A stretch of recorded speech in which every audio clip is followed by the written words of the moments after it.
Masih bersama saya Adini, kembali kami sampaikan berita Padang hari ini.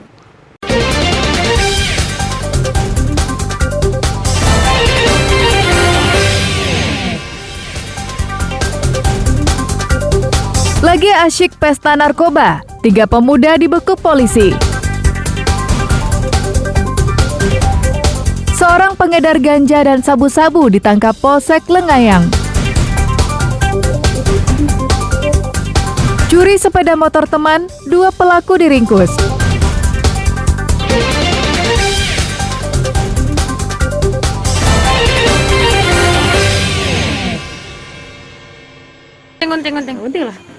Gunting. Ini adalah video amatir yang beredar luas di masyarakat yang memuat gambar 2 mahasiswi semester 1 Universitas Andalas Padang dipaksa menggunting celana mereka sendiri pada Sabtu pekan silam. Penyebabnya, keduanya kedapatan keluar asrama tidak memakai rok. Padahal, salah satu aturan bagi mahasiswi UNAN yang tinggal di asrama haruslah mengenakan rok setiap kali keluar asrama. Video viral ini sontak dikecam berbagai kalangan masyarakat. Bahkan, mahasiswa semester 1 yang masih tinggal di asrama pun menilai tindakan para senior tersebut berlebihan. Jadi tanggapan terhadap kasus pengguntingan celana ini menurut saya, Pak, ini merupakan sebuah tindakan dari salah satu pembina atau oknum yang menurut Angga itu secara berlebihan. Sedangkan mahasiswi lainnya menilai memang banyak peraturan di asrama yang memberatkan mereka. Namun semua itu dinilai memiliki tujuan yang baik. Tetapi ada juga beberapa peraturan yang memberatkan. Tapi kita balik lagi ke tinjauan awalnya bahwa peraturan itu sendiri bersifat subjektif dan memiliki pandangan dari setiap orang itu berbeda, Pak. Mungkin bagi Rima itu baik dan tidak memberatkan, tetapi bagi yang lainnya belum tentu. Pihak Universitas Andalas sendiri langsung bergerak cepat untuk mengatasi persoalan tersebut. Mahasiswi yang terlibat langsung diberhentikan sebagai pembina asrama. Kedua pihak pun sudah dipertemukan dan sudah memahami kesalahan masing-masing. Selanjutnya, Universitas Andalas akan mengevaluasi secara menyeluruh pembinaan mahasiswa baru, khususnya yang tinggal di asrama, karena yang kuliah di Universitas Andalas berasal dari beragam etnis, agama, dan suku. Kita akan melakukan proses penataan, terutama terhadap prinsip bagaimana kehidupan asrama mahasiswa itu berjalan seperti yang kita harapkan. Asrama mahasiswa ada tempat bagaimana mereka berinteraksi secara bersama, menyadari bahwa ada unsur keberagaman dan juga inklusif yang dilakukan, sehingga ini termasuk bahan dasar yang akan kita jadikan bahan evaluasi. Universitas Andalas Padang memang menyediakan asrama bagi mahasiswa dan mahasiswi baru yang berasal dari keluarga kurang mampu atau mendapat beasiswa bidik misi selama 1 tahun.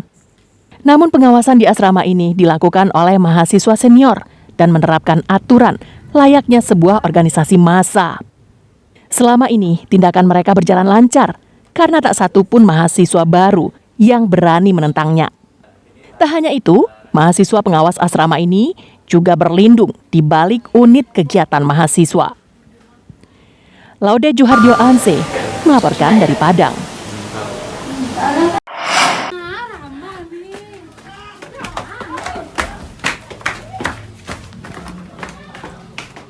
Polisi menggerebek sebuah rumah di Nagari Situjo Tungkar, Kabupaten 50 Kota, Selasa siang.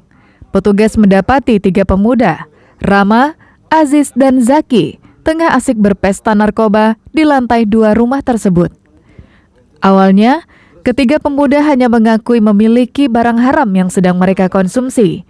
Namun petugas tak percaya begitu saja dan menggeledah seluruh ruangan rumah.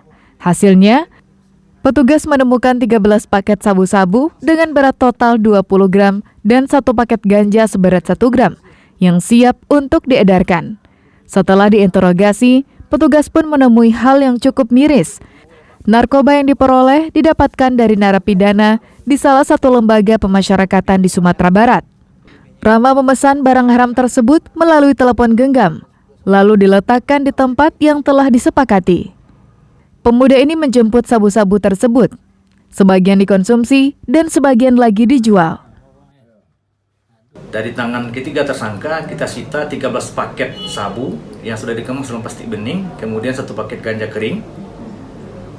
Dari hasil keterangan tersangka, bahwasanya sabu tersebut didapat yang dikendalikan oleh dari lapas yang ada di wilayah Sumatera Barat.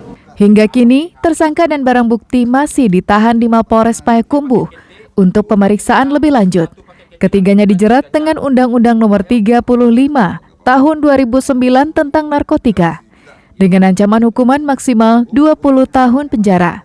Sri Louis melaporkan dari Payakumbuh. Dari mana pedang? Dari Gulang dalam. Mabiti jo baliang. Gulan. Yang dari pagi tadi, guys.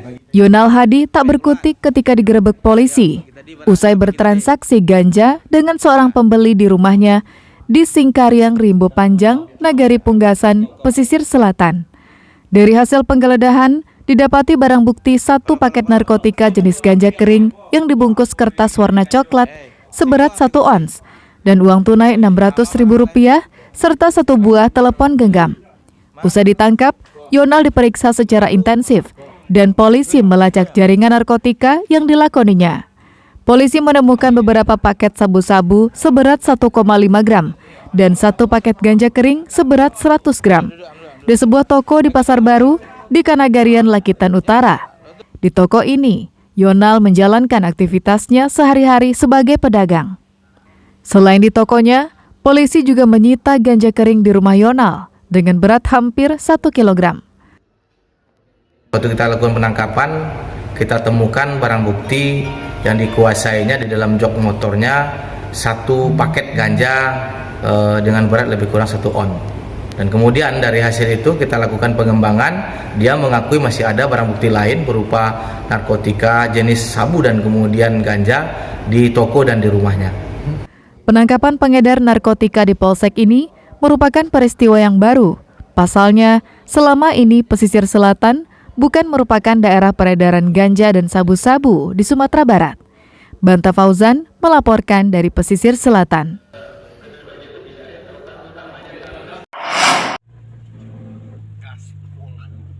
Selasa dini hari, anggota Satreskrim Polresta Padang bergegas menuju daerah Teluk Bayur di selatan kota Padang.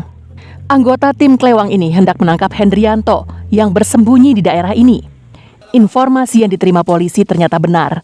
Pria 40 tahun ini ditangkap tanpa perlawanan. Hendri ditangkap setelah polisi menangkap rekannya, Dedi Susanto, di daerah Alang Lawas. Dedilah yang menginformasikan keberadaan Hendri. 2 sekawan yang berteman sejak kecil ini mencuri sebuah sepeda motor beberapa waktu lalu. Sepeda motor tersebut milik Andre, teman sepermainannya waktu kecil di daerah Jati Rumah Gadang. Modusnya, Hendri meminjam sepeda motor Andre untuk suatu keperluan. Saat itulah kuncinya digandakan. Seminggu kemudian, sepeda motor Andre yang terparkir di tempat kerjanya di sebuah pabrik di daerah Bypass, Lubuk Begalung, digondolnya dan dijual seharga Rp2 juta. Aksi Hendri terungkap karena tempat penyimpanan sepeda motor itu mempunyai kamera pengintai. Polisi pun dengan mudah mencokoknya.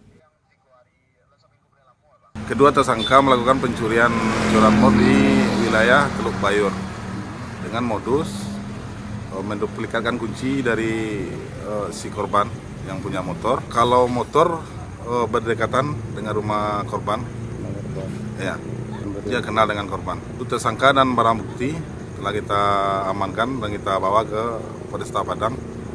Itu selanjutnya kita serahkan ke Ketriksa untuk penyelidikan lebih lanjut. Tertangkapnya 2 pelaku ini seolah membenarkan ungkapan lama bahwa yang akan menganiaya kita adalah teman sendiri. Alfi melaporkan dari Padang. Bagus tahu